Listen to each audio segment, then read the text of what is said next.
여러분, 우리가 어떤 사람을 어떤 호칭으로 부른다는 것은 그 사람에 대한 기대를 가지고 부르는 법이죠.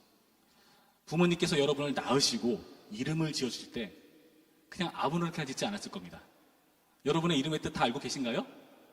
부모님께 들었나요? 내 이름의 뜻이 무엇이다? 듣고 놀랐죠? 내 이름이 그런 뜻이었어? 그렇죠? 근데 초등학교 가면 꼭 이름 가지고 놀리잖아요. 그렇죠? 예. 그 이름이 그렇게 대단한 의미고 부모님께서 그런 기대감을 가지고 그 이름에 의미를 부여한 겁니다. 그렇지 않습니까? 우리가 누군가를 부를 때에 어떤 호칭이라는 것은 기대하는 바가 있다는 거예요. 의사를 의사라고 부르는 것은 저 사람이 나의 아픈 부위를 고칠 수 있다는 기대감을 가지는 거고, 선생님께 선생이라고 부르는 것은 이분이 나를 가르칠 수 있다는 그러한 기대를 가지는 거죠. 목사도 그렇죠. 그렇죠? 네. 여러분, 저에게 목사님이라고 부를 때 어떤 기대감을 가지고 부르는 겁니다. 회장은요? 회장도 기대감이 있겠죠. 그렇죠? 청년부 회장, 청년부 총무 하면은 어떤 기대감을 가지고 그 이름을 부르게 되어 있는 겁니다. 그래서 그 기대가 충족되면은 그 이름답지만 충족되지 못하면 사실 실망하는 것이 그 이름에 가진 의미에 따라서 그게 좌우되는 것이 아닌가 하는 생각을 가져보는 거죠. 오늘 본문을 보시면 시드기야 왕이라는 사람이 등장하는데, 이 왕이요, 하나님을 어떻게 부르는가를 볼 필요가 있어요. 기대감을 가지고 부르고 있거든요. 한번 볼까요? 지금 상황이 어떤 상황인가 하면은 이 시드기야 왕이 바벨론 포로로 끌려가기 직전에 바벨론에게 둘러싸이는 상황입니다. 포위된 상황이에요. 위기 상황이죠. 그 상황 가운데서 이 위기를 극복하기 위해서 하나님을 찾는 그런 과정이거든요. 1절 말씀 볼까요? 2절 말씀 보죠. 바벨론의 느부갓네살 왕이 우리를 치니 청컨대 너는 우리를 위하여 여호와께 간구하라. 여호와께서 혹시 그의 모든 기적으로 우리를 도와 행하시면 그가 우리를 떠나니라 하니. 죄송한데 마이크 에코를 좀 빼주시겠습니까? 예. 하나님께 간구하는데 하나님을 뭐라고 부르죠?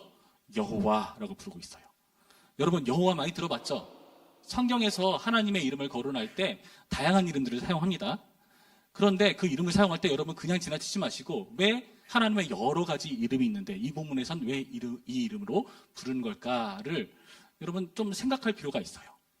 여호라는 이름의 의미를 알기 위해서는 우리가 출애굽기 3장과 6장을 보시면 좀 이해할 수 있거든요. 물론 그 전에도 그 이름이 등장하지만 그 이름의 의미를 설명하는 것은 거기거든요. 출애굽기 3장에 의하면은 모세가 하나님을 대면하죠. 그래서 하나님께 물어보는 겁니다. 하나님께서 나를 보내시려고 하는데 그들에게 하나님을 어떤 이름으로 알려야 합니까? 여호와라고 알려라. 그때 언급하는 여호와 이름은 아브라함과 이삭과 야곱의 하나님, 곧 너희 조상의 하나님 여호와예요. 그러니까 여호와 앞에 수식어가 많죠? 너희 조상의 하나님은 축약시킨 거고, 길게 말하면 아브라함과 이삭과 야곱의 하나님이에요. 자, 아브라함과 이삭과 야곱을 말한다는 것은 무슨 의미겠습니까? 창세기를 읽어보시면은 그 세 사람이 하나님과 어떤 특별한 뭔가를 해요. 뭐라죠? 약속이란 걸 합니다. 약속. 하나님께서 그들에게 약속을 주세요. 어떤 약속일까요? 하늘의 별들처럼 네 후손이 많아질 거다. 바닷가의 모래처럼 후손이 많아질 거다. 내가 지시할 땅으로 가서 그 땅을 기업으로 얻게 될 거다. 너는 복의 근원이 될 거다 하는 것을 약속해 주세요. 아브라함에서 약속을 하고 아브라함이 끝나니까 그 아들 이삭, 그리고 그 아들 야곱에까지 그 약속이 이어지는 겁니다. 야곱에서 끝났네요? 아니죠. 야곱이 이름이 뭘로 바뀌죠? 이스라엘로 바뀌죠. 그래서 이스라엘의 우리가 12지파, 하나님의 백성이라고 부르는 그 이스라엘을 통해서 그 약속을 이루어 가시는 하나님이라는 것이 그 여호와란 이름에 담겨 있는 거예요. 약속과 관련된 이름이란 겁니다. 그래서 출애굽기 6장을 보시면은 하나님께서 그 조상의 하나님으로서 아브라함과 이삭과 야곱의 하나님으로서 얘기를 하시는데, 그때 뭘 얘기하시는가? 내가 너희 맺은 언약을 기억해내셨다. 그 언약을 기억해내셔서 그 언약을 지키시는 하나님으로 언급하는 겁니다. 그 이후로 구약성경 곳곳에서 여호와가 등장하는 이름의 그 분위기를 살펴보면 하나님의 특별한 역사가 필요할 때, 어떤 특별한 역사요? 우리와 약속관계에 있으니까 그 약속을 지키시려는 기대감에서 그 이름을 호칭하는 겁니다. 그리고 그 약속을 지키겠다는 그런 각오로 하나님께서 그 이름을 스스로 언급하시는 거예요. 이해되셨나요? 여호와라는 이름은요, 약속을 지키는 하나님께 대한 기대가 반영된 이름이라는 겁니다. 자, 시드기야가 하나님을 여호와께 간구하라 라고 말하죠. 뭘 기대했을까요? 하나님, 우리 여호와 하나님 약속하신 분이시잖아요. 지금 당신의 백성이 곤경 가운데 처해 있잖아요. 이대로 놔두실 겁니까? 우리 하나님께 특별한 그런 약속 관계에 있는 사람들이잖아요. 하나님, 우리 하나님, 우리는 하나님의 백성이잖아요. 그러니까 우리를 좀 어떻게 좀 해주세요. 그 기대를 담아서 부르는 게 바로 여호와라는 겁니다. 하나님께서 여호와로서 이제 역사하시겠죠. 어떻게 역사하시는가? 뜻밖의 이렇게 역사하십니다. 5절 말씀 볼까요? 내가 든 손과 강한 팔, 곧 진노와 분노와 대노로 친히 너희를 칠 것이며. 너희란 누굴까요? 바벨론? 아니요, 이스라엘. 유다 백성을 치겠다고 말씀하십니다. 이상하죠? 든 손과 강한 팔이라는 것은 항상 하나님께서 자기 백성을 위해서 일하실 때 사용하는 능력을 강조하실 때 이런 표현을 써요. 근데 그것이 바벨론을 향해 있는 게 아니라 자기 백성 이스라엘을 향해 있어요. 유다 백성을 향해 있어요. 이상하죠? 아니, 하나님이 피할 식별도 제대로 못하시는가? 적군하고 구분 못하시는가? 이상합니다. 진짜 그렇게 계속 보여요. 5절과 6절과 7절 말씀 계속 보시면은 이 일을 누가 하신다고요? 5절에 내가, 6절에 내가, 7절에 여호와 말씀이라 그 외에 내가 하시면서 내가 일을 하겠다. 표면적으로는 바벨론이 그렇게 하는 것처럼 보여요. 느부갓네살 왕이 그렇게 하는 것처럼 보이는데 느부갓네살이 아니라 내가 하는 거다. 느부갓네살이 적군이고 우리 편이 하나님께 간구한다 생각했는데 뭔 소리냐? 느부갓네살은 내가 보낸 대리자에 불과하고 내가 너희를 치는 거다 말씀하십니다. 이상하죠? 적군과 아군이 뒤바뀐 상황, 심판의 주체도 바뀌어있는 이상한 상황이라는 겁니다. 뿐만 아니라 이런 말씀도 있네요. 13절 말씀 볼까요? 13절 말씀, 여호와의 말씀이니라 골짜기와 평원바위의 주니나 보라, 너희가 말하기를 누가 내려와서 우리를 치리오, 누가 우리의 거처에 들어오리오 하거니와 나는 내 대적이라. 지금 이 백성들은요, 대단한 자신감과 자부심을 가지고 있어요. 어떤 자부심일까요? 하나님의 성전을 소유했다는 자부심. 그 성전은요, 하나님께서 함께 하시겠다고 말씀하신 곳이고 그 이름을 거기에 두셨습니다. 성전에 대한 자부심이 엄청났어요. 그리고 그 성전이 어디에 있는가 하면 이 표현에 의하면 골짜기에 둘러싸여 있었고요. 그리고 골짜기 위에 평원 같은 데에 이렇게 있는 겁니다. 그러니까 공격하기가 쉬워요, 어려워요? 어려운 거죠. 성전에 대한 자부심 플러스 외적인 환경상으로도 침략하기 어렵다는 그런 자부심이 가지고 있는데 하나님 뜻밖의 내가 네 대적이다 라고 말하면서 어떤 일을 벌이시는가? 8절 말씀 봅니다. 여호와께서 말씀하시기를 보라, 내가 너희 앞에 생명의 길과 사망의 길을 두었노라. 너는 이 백성에게 전하라 하셨느니라. 이 성읍에 사는 자는 칼과 기근과 전염병에 죽으려니와 너희를 내어선 갈대인에게 나가서 항복하는 자는 살 것이나 그의 목숨은 전리품같이 되리라. 이상한 말씀이죠. 성전을 의지하는 사람은 죽는다. 항복하는 사람은 산다. 여러분, 사무엘, 역대기, 열왕기 이런 내용들을 보시면 솔로몬이 성전을 짓고 이 성전에 대해서 솔로몬이 기도를 하고 그에 대해서 하나님께서 응답을 하세요. 그때 그 기도 내용이 뭐가 있냐면은 솔로몬이 하나님, 우리가 실수할 수 있어요. 죄 지을 수 있어요. 그러나 그럴 때마다 우리가 성전에 나와서 기도하면은 포로를 끌려가 버려서 성전에 나올 수 없는 상황에 성전을 보고 기도하면은 주님 들어주세요. 그런 기도를 합니다. 하나님께서 좋다. 내가 내 이름을 여기다 두겠다. 그리고 그 말을 이루어주시는 하나님으로 응답을 하시거든요. 또 어떻습니까? 성전을 의지하면은 죽어요. 항복하면 살아요. 이상하죠? 진짜 언약의 하나님 맞나요?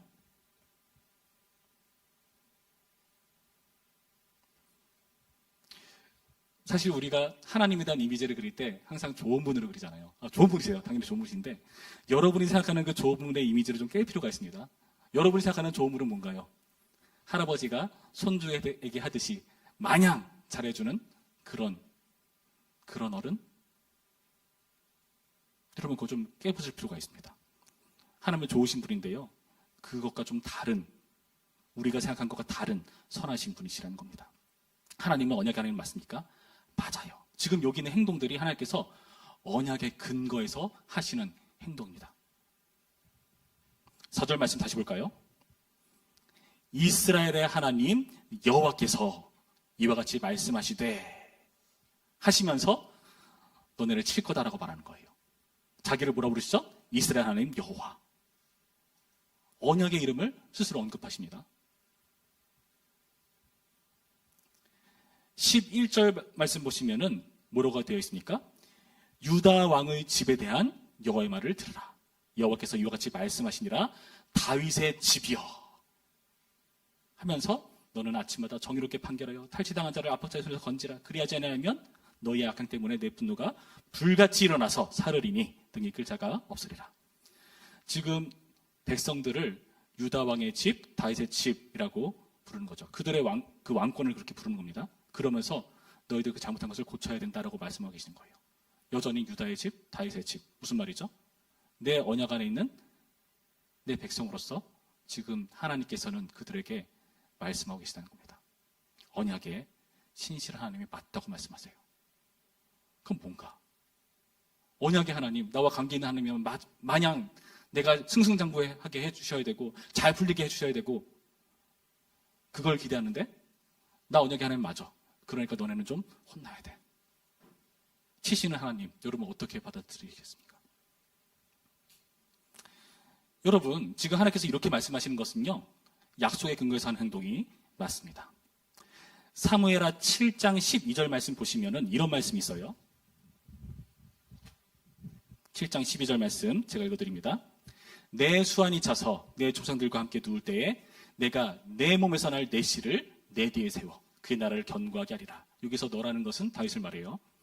그는 내 이름을 위하여 집을 건축할 것이요 나는 그의 나라 왕위를 영원히 견고하게 하리라. 하나님께서 다윗에게 네 아들 정말 잘 되게 해줄 거야. 영원히 해줄 거야. 그런 말씀 하고 계시죠. 그러면서 뭐라고 하시는가? 나는 그에게 아버지가 되고 그는 내게 아들이 되리니 그가 만일 죄를 범하면 내가 사람의 매와 인생의 채찍으로 징계하려니와. 말 안 들으면 가만 놔두지 않겠어. 놀랍죠? 영원한 다윗의 왕위를 위해서 하나님께서 하시는 일, 너네 죄 지으면은 나 가만히 두지 않아. 그대로 놔두지 않을 거야. 각오해야 돼. 여러분 이게 복이에요. 왜 복일까요? 그 다음 구절 제가 읽어드립니다. 내가 내 앞에서 물러나게 한 사울에게서 내 은총을 빼앗은 것처럼 그에게서 빼앗지는 아니하리라. 뭡니까? 사울은 내가 그냥 내버려 뒀어. 너네는 내가 그냥 내버려 두지 않을 거야. 네가 잘못하면은 고치게 만들 거야. 죄의 문제가 있다면 이거 반드시 해결하고 넘어갈 거야. 여러분 이게 좋으신 하나님입니다. 왜 좋으신 하나님이죠? 마냥 오냐 해주는 하나님이 아니라 잘못한 것은 고치시는 하나님. 제대로 안 갈 때 하나님께서 이것을 지적하시면서 제대로 갈 수 있게끔 지도하시는 하나님. 뭘로요? 사람의 막대기와 인생 채찍으로요. 청년의 시절에 많은 고민과 어려움이 있는 거 압니다. 불투명하잖아요. 뭘 해야 될지 모르겠고 답답하고. 그럴 때 여러분 생각해 보세요. 여러분에게 닥치는 그런 여러 가지 시련들 계속해서 있을 겁니다.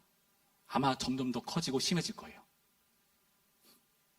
무슨 말인가 하면 그 과정 속에서 여러분 하나님께서 나에게 뜻하신 바가 뭔가를 고민하고 생각해야 한다는 겁니다. 잔소리를 해주는 부모가 진정한 부모이듯이 여러분 이 역할을 우리가 간과해서는 한다는 거죠. 영원한 왕위를 보존하기 위한 조치로 하나님께서 막대기와 채찍을 드시는 분이시다. 너무한 저사 같으십니까? 영원한 왕위를 위해서 이렇게 막대기를 드시는 하나님. 그런데 하나님께서 여러분 곰곰이 생각해 보세요. 우리에게 영원한 생명을 주시기 위해서 어떤 일을 벌였습니까? 예수 그리스도 독생자에게 진노잔을 쏟아 부으십니다. 죄에 대해서는 가차 없으신 하나님, 반드시 금들을 걸고 넘어지신 하나님. 하나님은 언약의 근거 행동이 맞다고 말씀하고 계세요.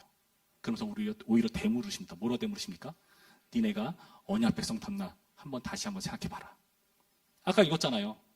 다윗의 집이여 너는 아침마다 정의롭게 판결하여 탈취당한 자를 압박자의 손에서 건지라. 뭡니까? 공의롭지 않게 행동하고 있다는 거죠. 세상과 똑같이 행동하고 있다는 거죠. 지금 시드기야가 간구하잖아요. 여호와여 하면서 기도를 들어달라고 말하잖아요. 그런데요, 그럴 때만 하나님을 찾고 그들의 행동은요, 보세요. 다윗의 집이하면서 공의를 외면하는 상황. 하나님의 말씀을 지키지 않는 상황. 공교롭게도 시드기야는요, 이제 유다의 마지막 왕이 돼서 이제 바벨론 포로로 끌려가 버리고 맙니다. 끝나는 거예요. 언약의 의무는 등한시하면서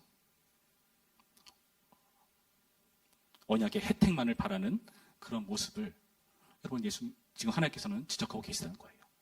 여러분 우리가 들어야 될 말이지 않습니까? 여러분 교회를 왜 나오십니까? 신앙을 왜 합니까? 사람들의 종교를 왜 갖죠? 영생을 위해서 갖는 거죠. 그렇죠? 그런데 우리가 생각하는 그 영생이란 단순히 영원히 사는 것을 뛰어넘어서 하나님과 함께하는 것, 하나님과 동행하는 것이 영생이거든요. 천국이 그런 거거든요. 하나님과 동행하는 것이고 하나님을 만나는 거거든요. 그렇다면 우리는 그런 삶을 살기 위해서 애를 써야 되는 것입니다. 여러분의 행동이 과연 내가 예수님의 보혈의 공로를 힘입어서 예배를 드릴 수 있는 그런 자격을 업신여기고 있지 않나 돌아보셔야 됩니다. 여러분 오늘 우리가 성찬을 하는데 성찬식을 할 때 여러분 더 깊게 생각하셔야 돼요. 예수님이 죽으셨다는 것의 의미가 뭔지를 여러분 다시 한번 돌아보셔야 되는 겁니다. 행동 가운데 나는 정말 주님께서 원하시는 합당한 삶을 위해서 애쓰고 있는가? 최소한 고민하고 있는가? 여러분 그 요구를 우리 가운데 하시는 겁니다. 여러분 주님께서 어떤 교회를 기뻐하실까요? 한참 부흥하던 시기가 있었죠, 우리나라가. 그때는 제가 듣기로는 천막만 치면은 막 사람들이 몰려들었대요. 십자가 달고. 부흥은 하나님께서 주시는 거죠. 우리가 이유를 알 수 없어요. 막 분석해가지고 그걸 재현해 보려고 애쓰는데 그 문제는 아닌 것 같아요. 하나님께서 은혜로 주시는 게 부흥인 것 같아요. 부흥의 때는 그렇습니다. 그런데요, 이게 점점 세월이 흐르면서 90년대 중반부터 부흥의 끝을 찍고 점점 쇠퇴하기 시작합니다. 사람들이 줄기 시작해요. 부흥의 때가 지나버렸어요. 그때를 제한하려고 애쓰는데 그게 잘 되진 않아요. 사람이야 뭐 어떻게 독려할 수 있겠죠? 근데 제가 듣기로는 되게 이상한 모습도 많이 봅니다. 뭐 이렇게 전도 축제 같은 거 하면은 사람을 부르기 힘드니까 막 돈 줘가지고 사람 불러가지고 막 자리 앉히고 막 그런 일도 있다고 해요. 정말인지 잘 모르겠습니다. 그렇다면 참으로 씁쓸하죠. 하나님께서 이 시대에 뭘 원하는 걸까요? 진짜를 찾는 겁니다. 진짜. 진짜 나를 예배하는 사람. 진짜 나와 언약관계에 있는 그 백성을 찾으신 건지도 모릅니다. 여러분의 신앙 돌아보셔야 돼요. 그러면서 내가 최소한 이걸 위해서 고민하고 애쓰고 있는가.